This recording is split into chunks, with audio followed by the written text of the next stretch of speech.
नमस्कार दोस्तों, आप सभी का स्वागत है हमारे यूट्यूब चैनल बायोलॉजी ज्ञान बाई अखिल सर।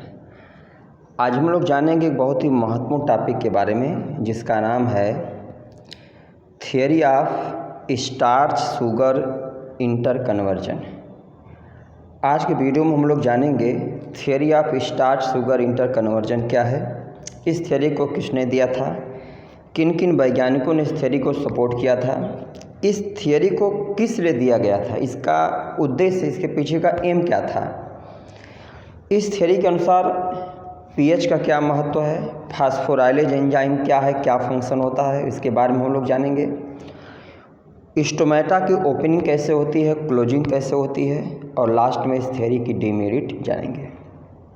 देखिए, आज के वीडियो का जो नाम है वह है theory of starch sugar inter conversion. तो इस थियरी को किस लिए दिया गया था, तो इस थियरी को स्टोमेटा की ओपनिंग और क्लोजिंग के मैकेनिज्म को जानने के लिए इस थियरी को दिया गया था।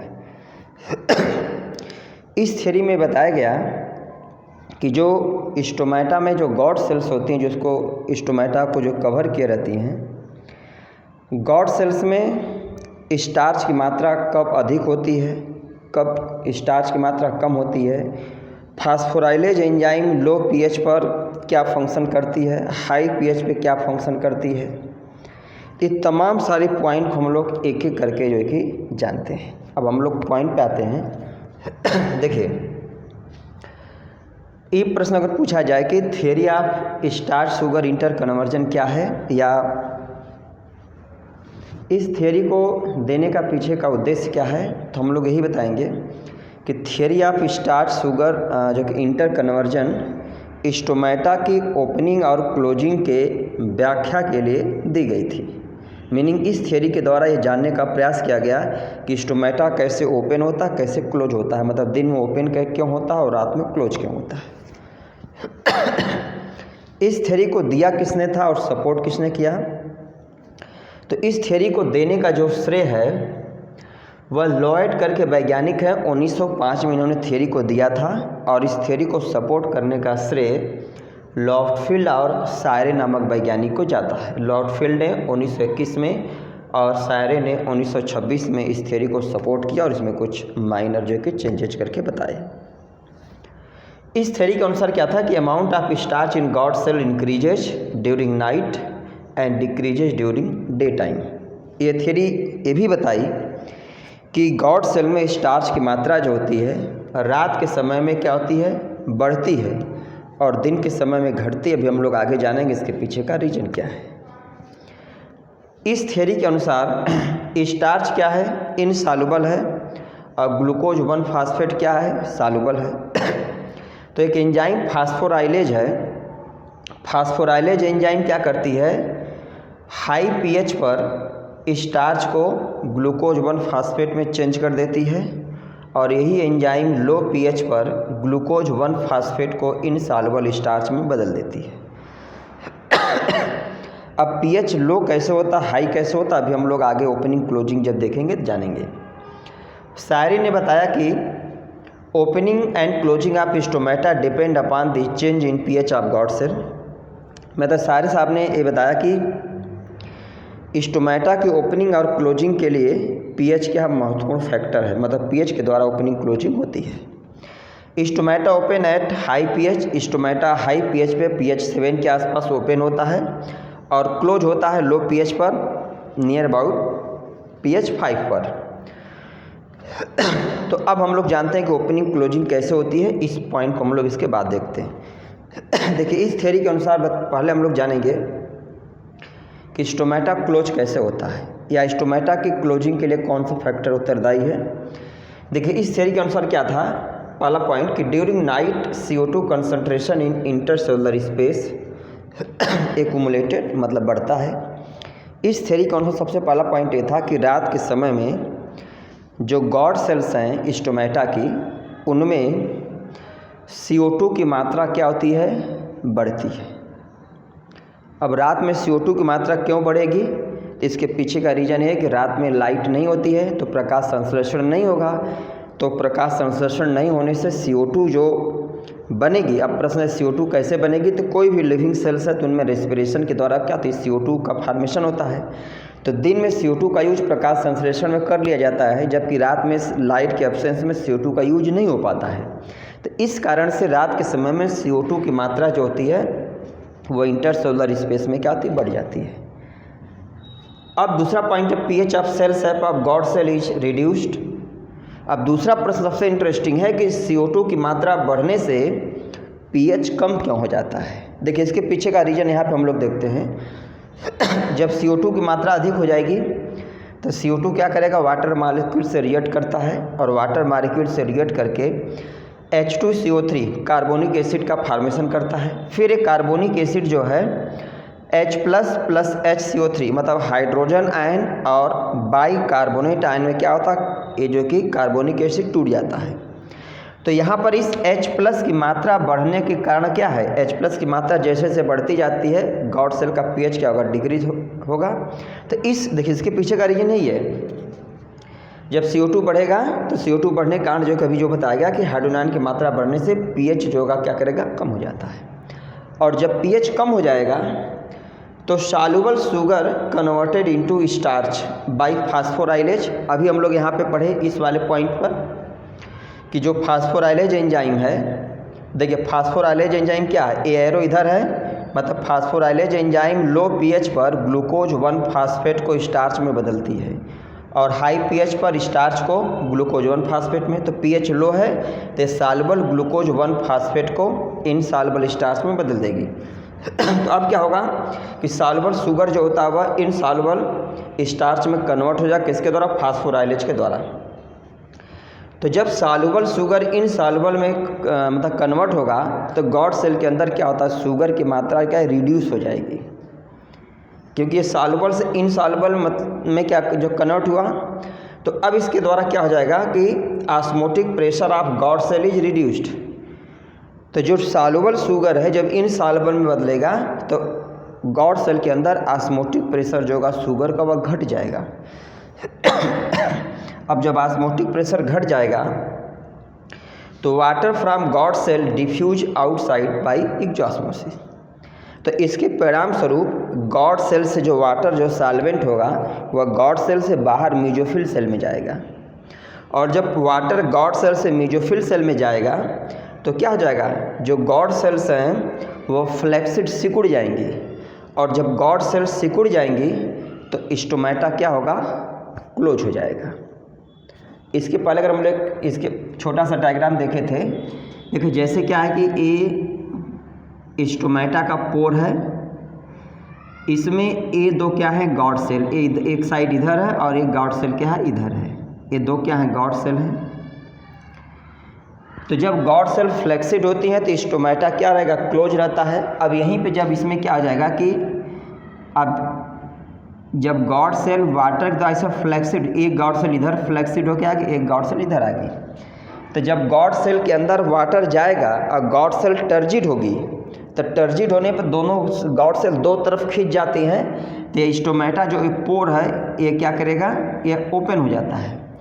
अब फ्लैक्सिड कंडीशन जब दोनों गॉड सेल पिचकी रहती है, फ्लैक्सिड रहेंगी, सिकुड़ी रहेंगी, तो स्टोमेटा का पोर क्या होगा, क्लोज हो जाएगा।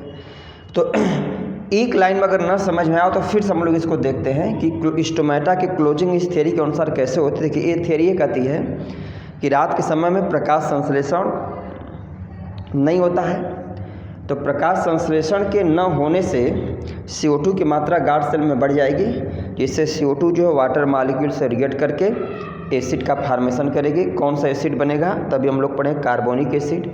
फिर एक कार्बोनिक एसिड हाइड्रोजन आयन और बाइकार्बोनेट आयन में टूट जाएगा, तो हाइड्रोजन आयन के बनने से गॉड सेल का pH कम हो जाता है। गॉड सेल का pH कम हो जाने से जो फास्फोराइलेज एंजाइम है, फास्फोराइलेज एंजाइम ग्लूकोज 1 फास्फेट जो सॉल्युबल है इसको इनसॉल्युबल स्टार्च में बदल देता है, और जब सॉल्युबल ग्लूकोज इनसॉल्युबल स्टार्च में बदलता है तो जो गॉड सेल्स हैं उनके अंदर जो शुगर का जो मात्रा, सैल्यूट की जो मात्रा, वह क्या करेगी, कम हो जाएगी। मतलब गॉड सेल का ऑस्मोटिक प्रेशर क्या हो जाएगा, कम हो जाएगा। और जब गॉड सेल का ऑस्मोटिक प्रेशर कम हो जाएगा तो गॉड सेल से वाटर है जो सॉल्वेंट है वो बाहर डिफ्यूज होगा मेसोफिल सेल में। तो जिससे क्या होता है, गॉड सेल जो होंगी वह फ्लेक्सिड हो जाएंगी, सिकुड़ जाएंगी, और स्टोमेटा क्या होता है, बंद हो जाता है। अब इसके रिवर्स अगर हम लोग देखें, ओपनिंग ऑफ स्टोमेटा कैसे होगा तो देखिए ये बता रहे हैं कि concentration of CO2 is reduce during day time.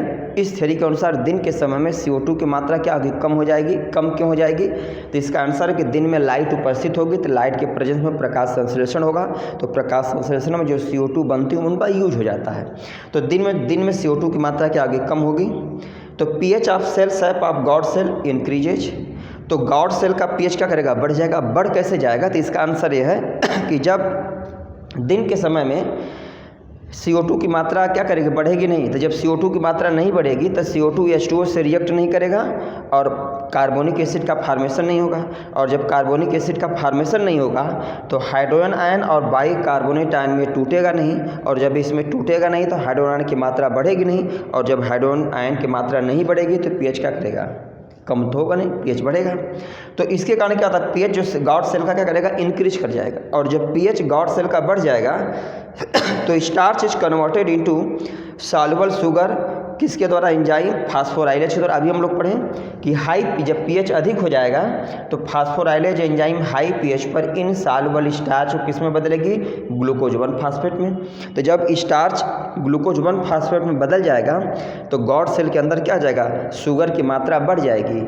और जब शुगर की मात्रा बढ़ जाएगी तो गॉड सेल का ऑस्मोटिक जो प्रेशर है वह बढ़ जाएगा। ऑस्मोटिक प्रेशर बढ़ने का मतलब क्या हो गया कि सेल के अंदर बाहर से वाटर को एब्जॉर्ब करने की मात्रा क्या होती, बढ़ जाती है।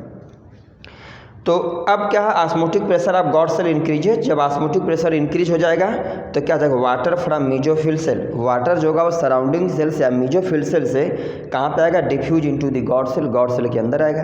तो जब वाटर बाहर से गॉड सेल के अंदर आ जाएगा तो क्या करेगा, guard cell become turgid, guard cell फूल जाएंगी और स्टोमेटा क्या हो जाएगा, हमारा ओपन हो जाएगी। सभी हम लोग यहाँ पे देखें, जैसे यहाँ पर क्या है कि जब गॉड सेल जब टर्जिड हो गई तो दोनों गॉड सेल जब दोनों साइड फूल जाती हैं, टर्जिड हो जाती हैं, तो स्टोमेटा हमारा क्या गया, ओपन हो गया, यहाँ पे स्टोमेटा क्लोज हो गया। अब देखिए इस थियरी की सबसे बड़ी जो डिमेरिट थी वह कई पॉइंट बताया गया, लेकिन उनमें सबसे महत्वपूर्ण पॉइंट जो इनके डिमेरिट का है वो ये है कि कुछ पौधे ऐसे हैं जिनमें स्टार्च का फार्मेशन नहीं होता है। तो ऐसे जगहों पर भी क्या होता है कि ओपनिंग और क्लोजिंग ऑफ स्टोमेटा नॉर्मल होता है।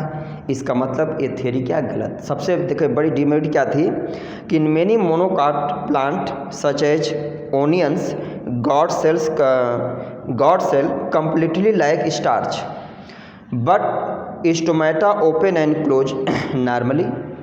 इस थ्योरी के अनुसार क्या था कि स्टार्च जो बनता है उस स्टार्च ही जो है कि ग्लूकोज 1 फास्फेट में बदलता है और इसके द्वारा ऑस्मोटिक प्रेशर बढ़ता है और ये सब प्रोसेस होती है। लेकिन इनके खिलाफ जो एग्जाम्पल दिया गया, तर्क दिया गया कि कुछ पौधे मोनोकाट के हैं, जैसे ओनियन प्याज में या इससे जो मतलब रिलेटेड पौधे हैं उनमें गॉड सेल में स्टार्च कम्प्लीटली एब्सेंट होता है। तो ऐसे पौधों में जब स्टार्च नहीं पाया जाता है तो इस थ्योरी के अनुसार उनमें स्टोमेटा का ओपनिंग और क्लोजिंग नहीं होना चाहिए। लेकिन इन पौधों में स्टोमेटा की ओपनिंग और क्लोजिंग नॉर्मली होती है। तो इसका मतलब ये हो गया कि इनका जो तर्क ओपनिंग और क्लोजिंग ऑफ स्टोमेटा दिया गया था वह तर्क गलत है, क्योंकि अगर इनका तर्क सही होता तो प्याज के केस में क्या होता है, स्टोमेटा की ओपनिंग क्लोजिंग नॉर्मली नहीं होनी चाहिए। इसलिए इनकी थ्योरी क्या हो गई कि इस चीज़ की व्याख्या करने में फेल हो गई कि ऐसे पौधे जिनमें स्टार्च का फार्मेशन नहीं होता है तो उनमें स्टोमेटा की ओपनिंग और क्लोजिंग कैसे होती है। अब अगर हम लोग 1 मिनट में अगर इस थ्योरी का समरी के रूप में देखें तो देखिए सबसे पहला प्रश्न कि theory of starch sugar inter conversion क्यों दी गई थी, किस कार्य के लिए इसका फंक्शन क्या था। तो इसका सबसे सटीक सही आंसर यही है कि theory of starch sugar inter conversion stomata की ओपनिंग और क्लोजिंग की व्याख्या के लिए दी गई थी। इस थ्योरी को किसने दिया था, तो इस थ्योरी को सबसे पहले 1905 में लॉयड करके वैज्ञानिक ने दिया था और बाद में इसको सपोर्ट करने वालों में लॉर्ड फील्ड और सायरे नामक वैज्ञानिक थे। इस थ्योरी का मूल सारांश यही था कि इस थ्योरी के अनुसार फास्फोराइलेज जो एंजाइम है, तो फास्फोराइलेज एंजाइम हाई पीएच पर स्टार्च को ग्लूकोज 1 फास्फेट में बदल देती है दिन के समय में, और लो पीएच पर ग्लूकोज 1 फास्फेट को स्टार्च में बदल देती है। तो जिसके कारण क्या होता है कि जब स्टार्च ग्लूकोज 1 फास्फेट में मतलब चेंज होता है तो गॉड सेल का ऑस्मोटिक प्रेशर बढ़ जाता है, जिससे वाटर बाहर से अंदर आएगा और स्टोमेटा ओपन हो जाता है। और लो पीएच पर फास्फोराइलेज एंजाइम जो होती है रात के समय में जब पीएच लो होता है तो ग्लूकोज 1 फास्फेट को एंजाइम स्टार्च में बदल देती है, जिससे गॉड सेल का ऑस्मोटिक प्रेशर क्या था, कम हो जाता है, जिससे गॉड सेल से पानी बाहर आने लगता है और गॉड सेल फ्लैक्सिड सिकुड़ जाती है और स्टोमेटा हमारा क्लोज हो जाता है। तो ये था आज का वीडियो दोस्तों। उम्मीद है वीडियो आप लोगों को पसंद आएगी। आप लोग वीडियो को बिना स्किप किए हुए देखिए। हाँ, वीडियो अगर पसंद आती है, आप लोगों को अच्छा लगता है तो चैनल को हमारे अवश्य सब्सक्राइब करिए, अधिक से अधिक शेयर करिए, कमेंट करिए, और अगर कुछ इम्प्रूवमेंट समझ में आता है तो आप लोग कमेंट अवश्य करिए। धन्यवाद।